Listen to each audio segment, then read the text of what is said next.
basic, what I call a base tomato sauce from a chef's perspective, which is what I do for a living.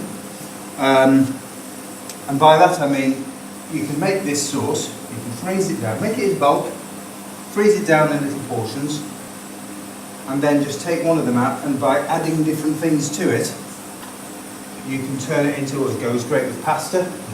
It will work well as a soup. You can add a bit of basil to it, add a bit of tarragon to it, you can add a bit of cream to it, you can just use it as a launch pad. You know, you can use it as we're going to do today as a meatballs we're going to make with the tomato sauce. But you can also make it, add it to spaghetti bolognese. You can add it to a chili con carne. You know, you can use it with a bit of chicken and tomato sauce and mushrooms and whatever you've got. Just we're going to do tomato sauce. Right. We're going to do some meatballs, which we'll then serve with the tomato sauce. And we're going to, and we're also going to do some brown rice. Oh, to go with that. Right. Now we say brown rice because brown rice is far better for you, both in terms of digestion, nutrition, and all the good healthy aspects, than the white rice, white processed stuff, which has all the interesting good stuff taken off it, like fibre and the white rice just is basically pure carbohydrate, which your body just, there's no great stuff in it. It's like white bread, it's far better wholemeal and whole grains especially. So this is for the tomato sauce. It's basically, as you see from the recipe, basically onions, garlic and tomato, a little bit of oil. Now the trick with tomatoes, when you cook them, tomatoes have lots of natural sugars in them, so we're not going to add any extra extra sugars to this, because the whole idea is we're trying to keep adding extra sugars and salts. You don't really need them. Tomatoes have loads of natural sugars in them anyway, and the art of getting that flavour out is just to cook it, simmer it long and slow. So instead of just throwing it all in a pan, frying it and then whizzing it up and serving, we're just going to keep it on the simmer for about 20 minutes. And what happens is it starts to cook through, the natural sugars in the tomatoes start to caramelise out. We're all getting a bit cooky this, I know, but from there you get a lovely sweet. When you first pick a tomato off the vine and then from your greenhouse or whatever, and just eat it, you get that little burst of summer sweetness in it. That's what we're going to try and reclaim. So, I'll keep those back for the beef burgers. They're the meatballs. Now you'll see here, I'm just roughly chopping these things up for the tomato sauce. The reason for that is because we're going to hand blend it. Let me see these things. Blender sticks. I've seen them, yeah. They're great for making soups or stuff like that. Just fabulous. We'll show that in a minute. Okay. Cost about, you can get a reasonably decent one for about £8 or something nowadays. They're great. They're really good. But if you haven't got one of those, the Kenwood blender thing or one of those juicer things will work just as well. A bit of oil in there. We're going to put our onions and garlic. What's on this one?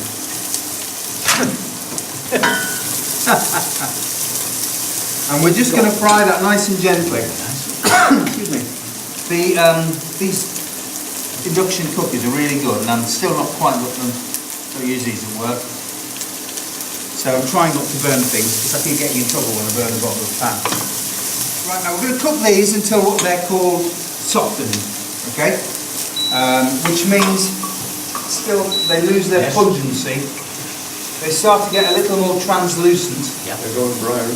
We're not going to brown them. We don't want to brown them. What's going on here? There we go. He's working again. In the other pan, when I found it, I'm going to add my brown rice. Oh, we'll give you those. Now, have you, say for instance, washed that or done anything with it? Or is it No, this is just as it comes out of the packet, yeah. Right.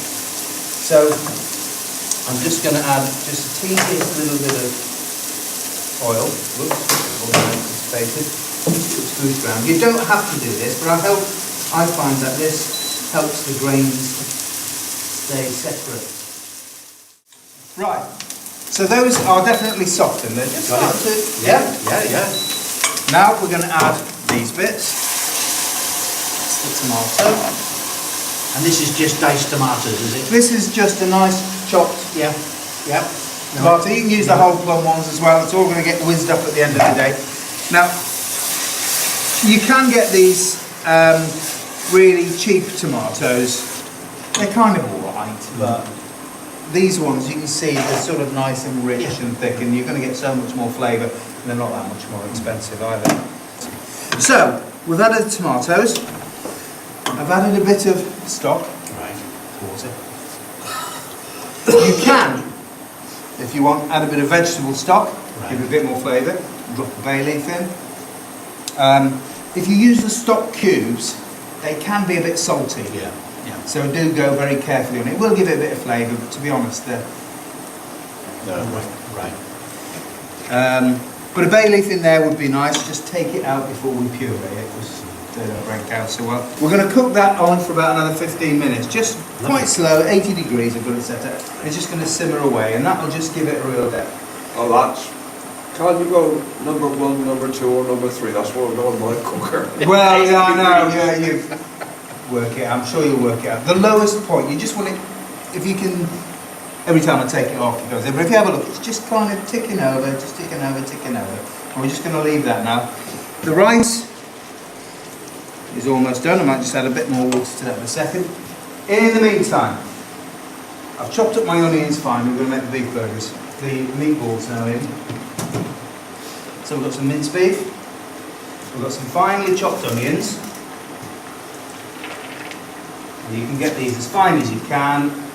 Or an old... Sorry, I'm No, sorry. go ahead. With the minced beef, do you say lean? Do you, how do you sort of... Well, focus yourself? mince has got to have a certain fat content, Right. because that's what gives it its moistness. Yeah.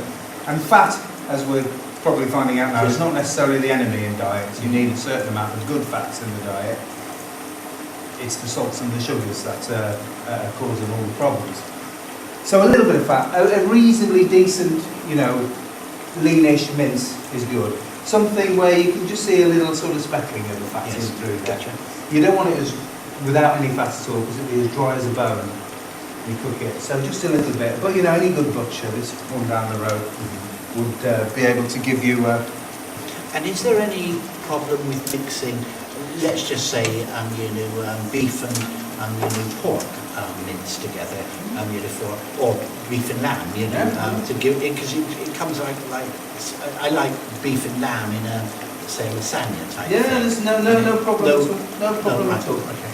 And I think it mentions on the recipe here, you can actually use beef. I mean, for vegetarians or vegans, you can use, I don't know if you're familiar with corn. I've heard of So it. it's artificial, kind of like, it's got a similar texture to it, but it doesn't have a flavour, so you've got to give it flavour. So if you're using corn, I think it mentions on this, I can put my glasses back on, wherever they've gone.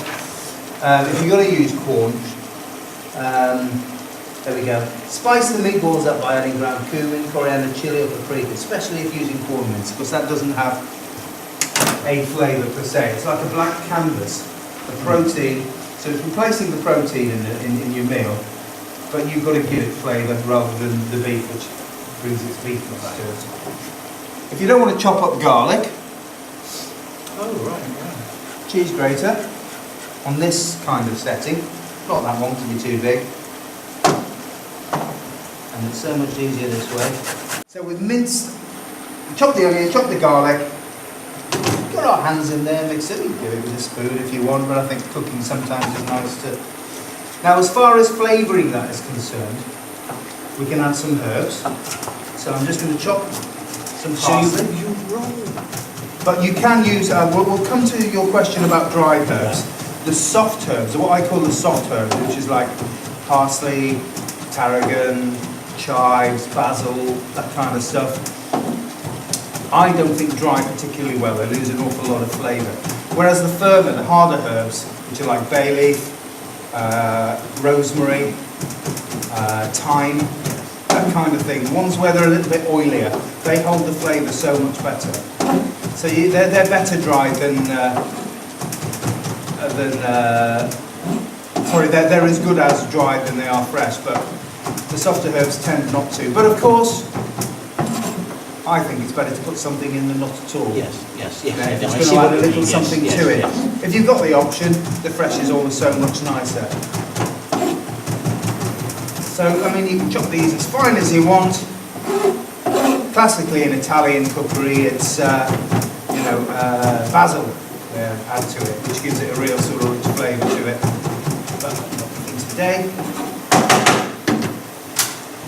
So just roughly chopped-ish. Now, as far as spices are concerned, you can have a little play around with this. I'm just going to take that down, because that's about there now. Not far off.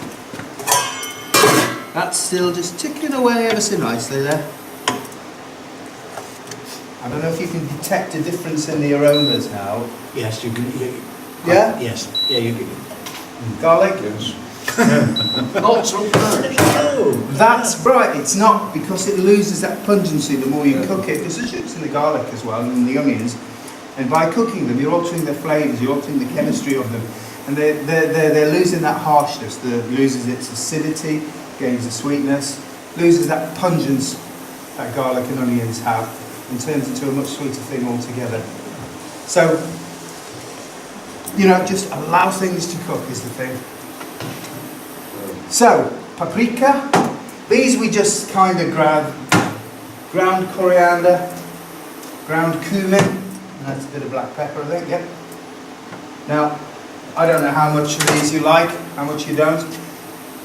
Like you say, your wife doesn't like garlic, does she? No. So don't put the garlic in. It's that simple. Do you like a bit of paprika? This is just basically red peppers which have been dried and ground up, yeah? It's not spicy hot, and that's more into the cayennes and things like that, or chili powders, and I haven't brought any, but there's nothing wrong with putting a bit of chili if you like a bit of heat in it. If you don't, then don't. So I'm just going to put, what's that, about half a teaspoon there? I won't put the same one in, I'm just going to do my chef's trick here and carefully guess it.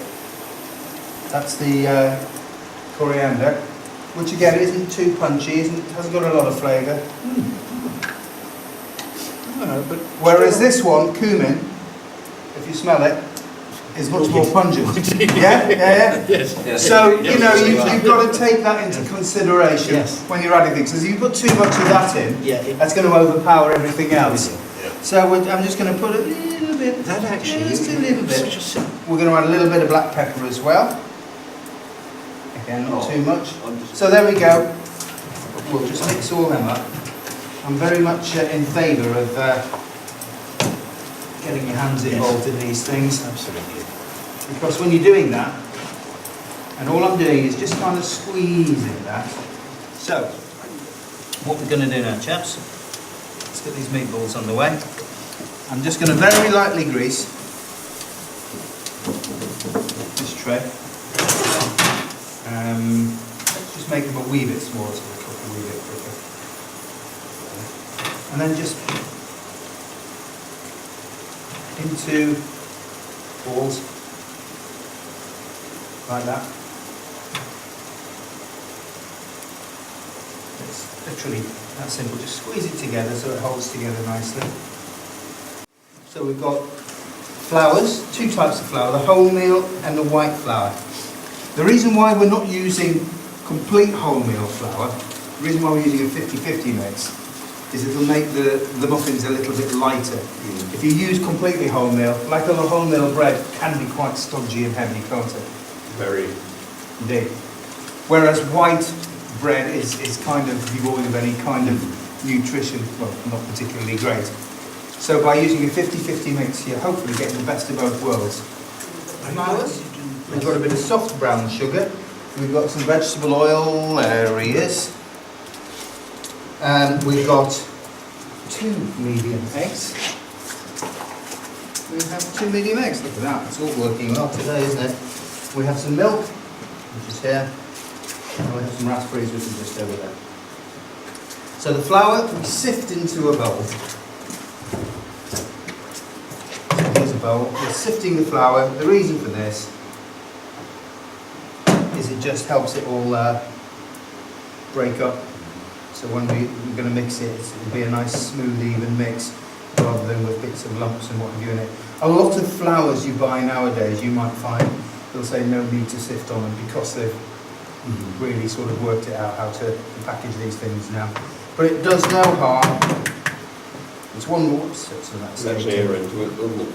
and that's exactly the point I was going to. It gets air into it, which gives it a lift as well. So it's always worth just doing that.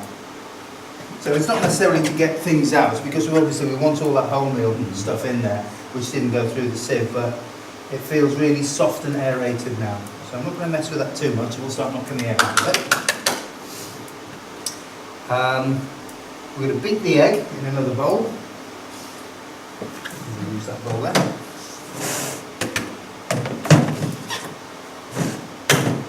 And this is a very straightforward recipe in some ways. It's just mixing the ingredients together. It's just really, where did that whisk go? There he is.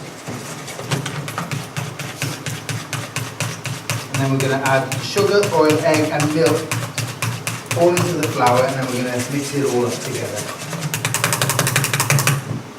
So, how much was it? 7 fluid ounces of milk.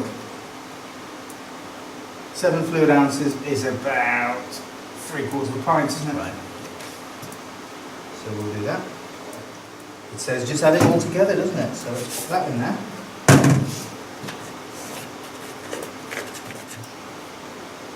And there goes the milk and the eggs in there. And then we're just going to stir the raspberries in. Do you want to pass the raspberries over to me, please?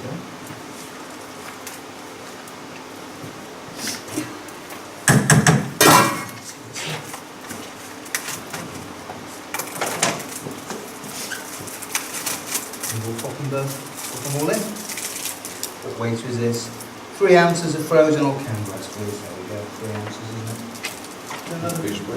Put it there as well. Oh, I'm sorry.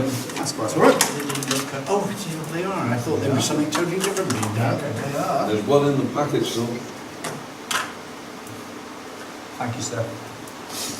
So where's the right, and then we're going to beat it together.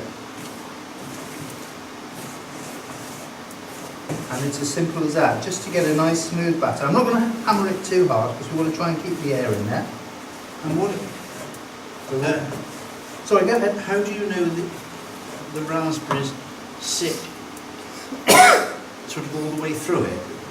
Hopefully, as you see, as I've been stirring it, Yeah. the raspberries are kind of broken up a Yes. little bit, and we're going to try not to mash it too much into a puree, but they'll cook all the way through it. I'm with you. We'll just see. Well, yes, We're and, doing on time. and I keep thinking, you know, sort of something like this is, you know what's gone in it when you buy you know, sort of Yeah. Mr. Kipling, Exactly. you know, and Well, they have all sorts. Yeah. They don't. They use these trans fats. These or palm oil goes into everything. Which, you know, apart from the fact that they're cutting down half the rainforest in the world to plant palm trees to reduce this ever-growing demand, it's not great for you. These are the fats that aren't great. Now, there's very little fat in here. Just a little bit of oil we put in. We've got a much darker colour now. yes, Yes, As it it's is cooked much through, darker. yeah? And a much richer flavour will hopefully come out. now, I'm just going to wash a bowl, and then I'll whiz it through in this bowl.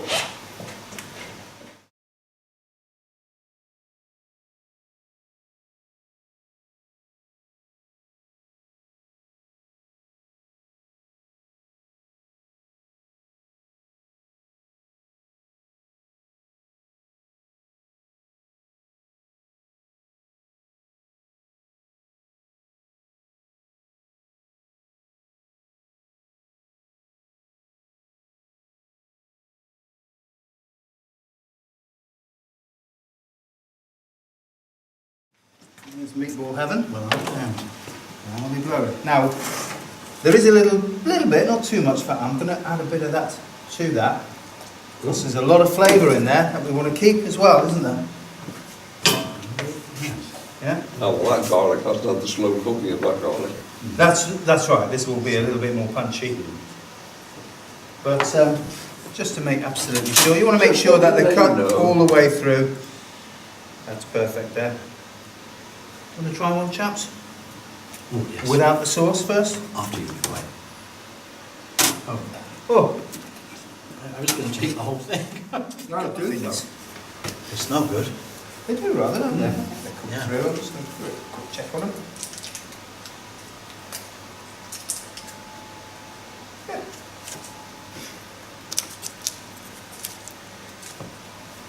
One for tasting. We'll let the other ones cool down a bit, and you might find Yes.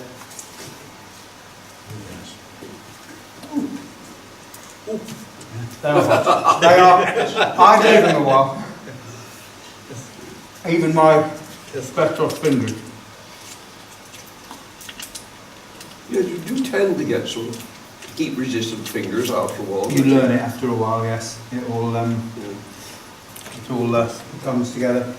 Right, I think, gentlemen, that's as much as I have for you today. I hope that's been Wonderful, entertaining. most and instructive.